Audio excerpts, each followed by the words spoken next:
Our next artist is a Leeds musician. Goes by the name of Ntantu. He is a UK singer, rap artist, a songwriter and producer whose sound is a fusion of Afro soul, rap, R&B.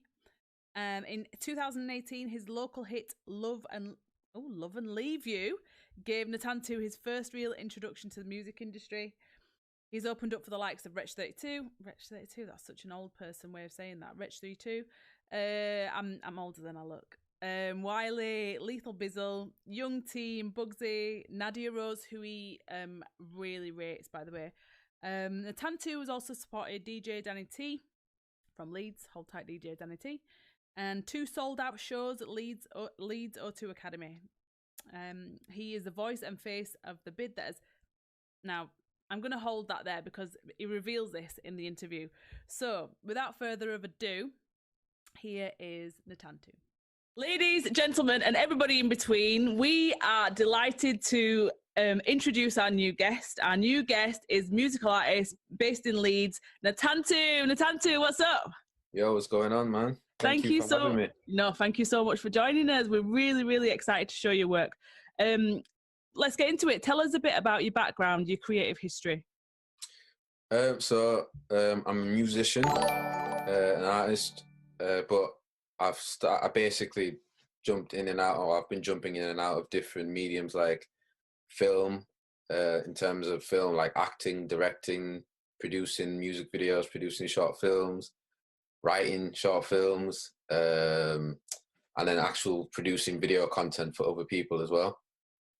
So I jump back and forth between that and music, really. So yeah, that's my background. I started out a long time ago when I was like 13. I started sort of writing my first songs. Wow. I only really started taking the music serious, I'd say probably like 3 years ago, 2017, trying to like make a career out of it. Yeah. So I've been at this for a while. So yeah. I'm going to show a very short clip of one of your tracks, Water, now, because the video is sick. It's beautiful scenes. We all need a bit of kind of, spirit lifting at the minute. So yeah, I'm gonna show a clip of Water here.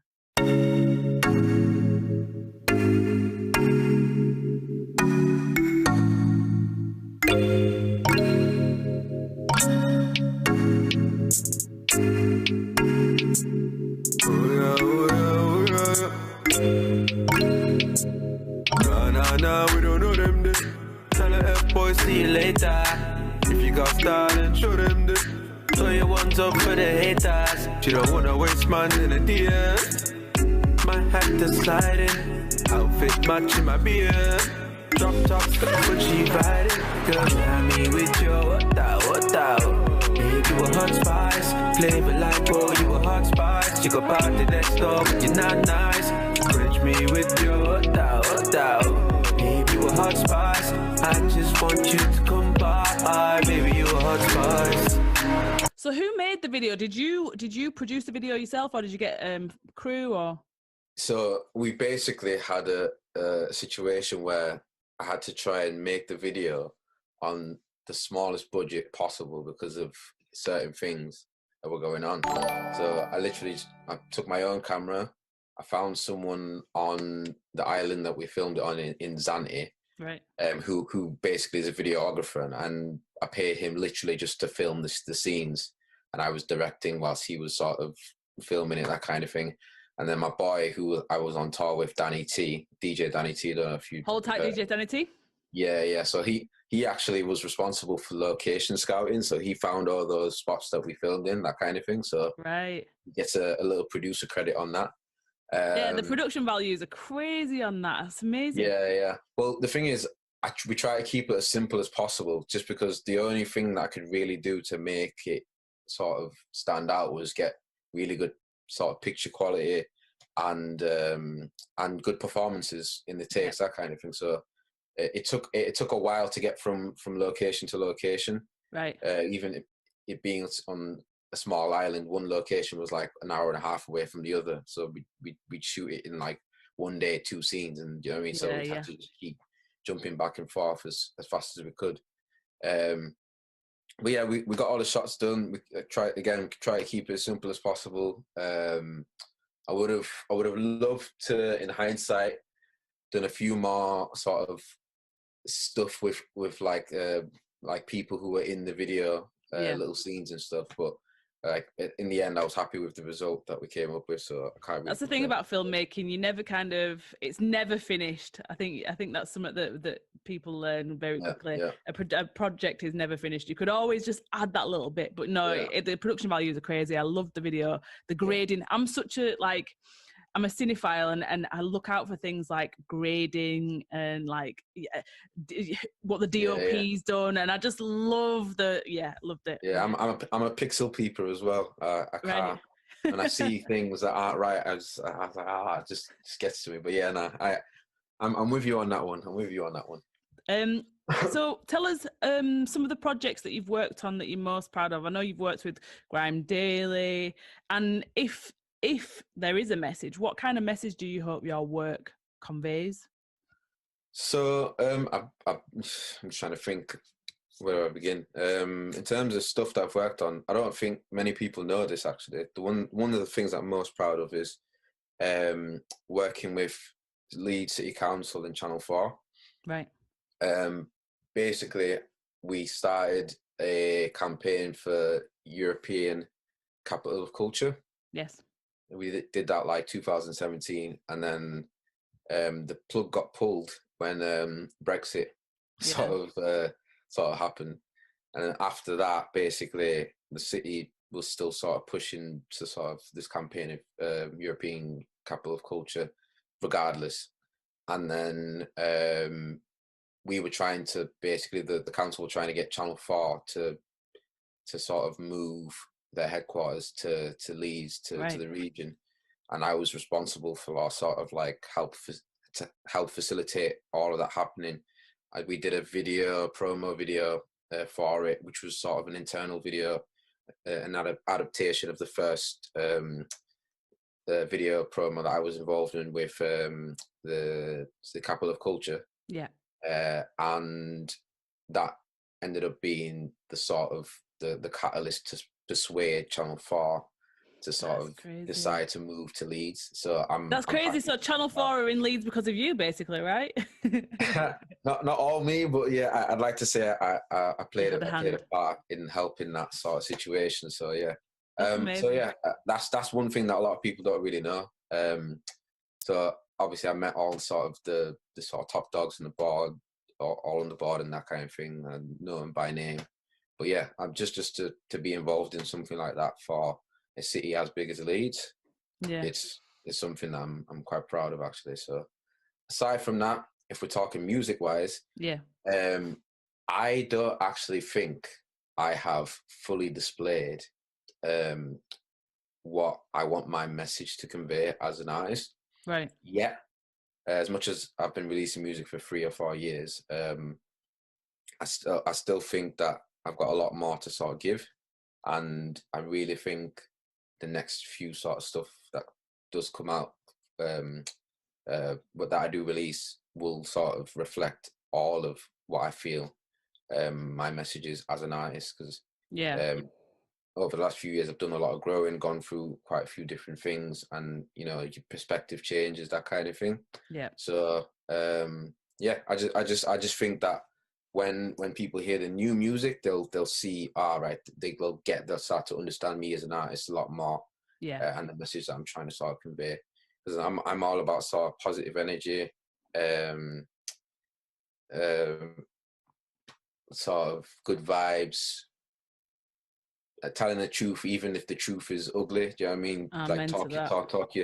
Talk your real truth. Regardless of if it's ugly or beautiful or whatever. So yeah, that's what I'm about really. So I hope that sort of conveyed in the next. Continuing with the theme of telling the truth even if it hurts.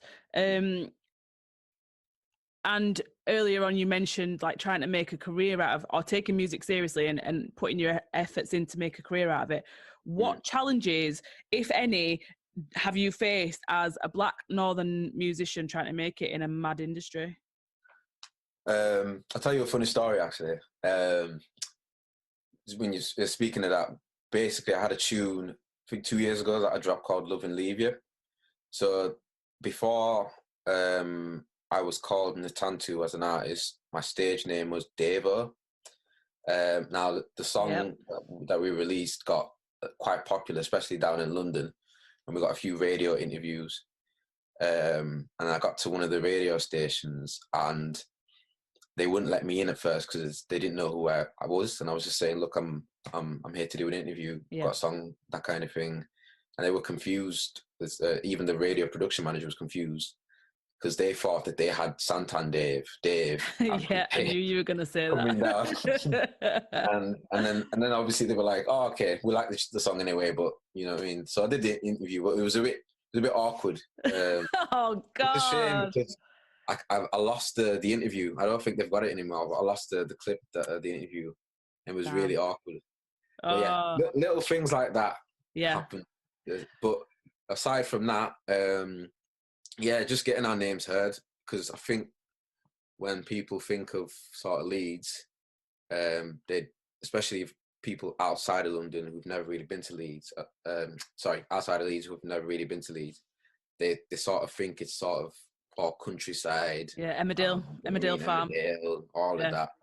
So trying to sort of showcase and promote and push and show people that actually now this is one of the biggest cities in Britain, you know what I mean? So it's very urbanized. There's a lot of culture there. In fact, it's probably one of the most multicultural cities going.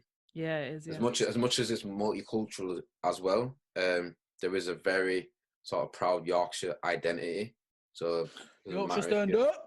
Yeah, it doesn't really matter if you're black, Asian, white. You know what I mean? Any sort of different ethnic minority or anything like that.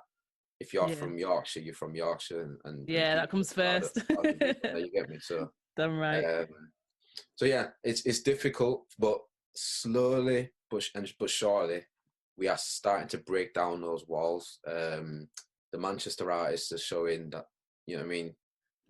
For the northern black artists, we can actually wave a flag and be counted as not just being a northern artist, but being an artist that's from the UK, right, on the national stage. You know what I mean? Yeah. Sorry.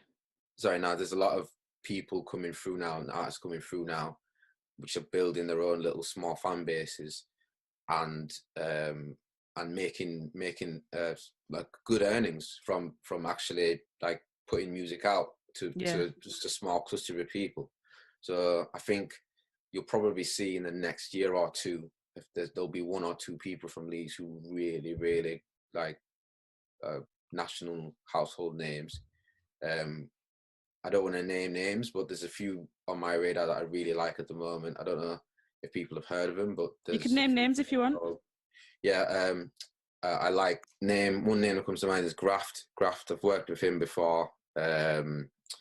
He won the Mobo Unsung Award last year, I believe. So that's something that's pretty big in terms of recognition. Yeah. Obviously we've got Dialect. He's been doing it for years. Yeah. Just sort of doing good things. There's a singer called Maya Craig who I've worked with as well. She's amazing, and her team are really strong. I know quite a lot of her team. There's quite a few. D5 is a rapper. There's a new rapper who's come out. He's just released the EP. Denmark Creary. He's also a sort of a rapper and an artist. He performed at the Mobos, I think, doing spoken word. Right. When it was in Leeds. 2017 or a couple of years ago, right? Something like that. But yeah, so there's a few people doing good things, and there's so many other artists and musicians and stuff that I've not mentioned. Yeah, those are just the few that sort of I listen to that are coming up. It's nice to talking about the Manchester artists and obviously the Yorkshire artists and beyond. But for me, it's nice to finally hear other accents. Yeah. So there's an artist in Liverpool called A Star. He's Scouse. I love his I love his work. I love hearing his accent.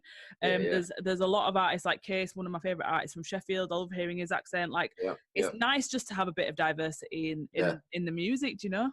Yeah, 100%. I just think like if you look in America, when sort of hip hop and rap was it started out, that was sort of like a East Coast thing, right? And it slowly moved across America and then down south, and so it doesn't really matter. And now everybody's talking with a down south kind of twang, accent. It really doesn't matter when people say that. Oh, we can't understand you. I just think like, do you not speak English? Like, come on. Come on. One of the most beautiful accents. That's just a cop out. Just a cop out. Just say what you really think about it. It's like it's that thing, isn't it? Where I guess it's like when they say food, you have to eat a certain food 3 times before you actually realize you like it. Because we are so underrepresented, people don't actually they can't hearing the accent out of the blue is like, what the hell is this? Do you know what I mean? But I think that if the more we become represented, or the more various accents become represented, the more people will be accepting of it, I guess. Yeah, that's the truth. Yeah, that's the truth. And this is why I'm a supporter of anyone from sort of the north who sort of breaking through, because at the same time, like they might not be from where I'm from, the city, like they might not be from Leeds, but they're still representing sort of the sort of flag that we fly as being northern artists that don't really get a say in any of the stuff that happens in the industry. So in the culture, you know, when we say British or UK, we just mean London, really. Let's be real. So you're right. It starts there, and all of it starts there. But I fully agree. I fully agree with you. Fully agree. So with quarantine situations and stuff, artists I know work digitally quite a lot, you know, putting your music videos out, like recording and stuff. How have you adapted, if at all, to the quarantine situations, and how do you think artists can adapt moving forward? I've spoken to a lot of musicians now and actors, and particularly for me, we're very unsure of how we're going to be able to go back to work in terms of theatres and, you know, social distancing, like going back into clubs, performing. How do you think artists can adapt? So there's a few things that I feel like every recording artist should have or should be doing. If you don't, then it's something that you might sort of take from this and be like, okay, actually I can maybe try to work on this.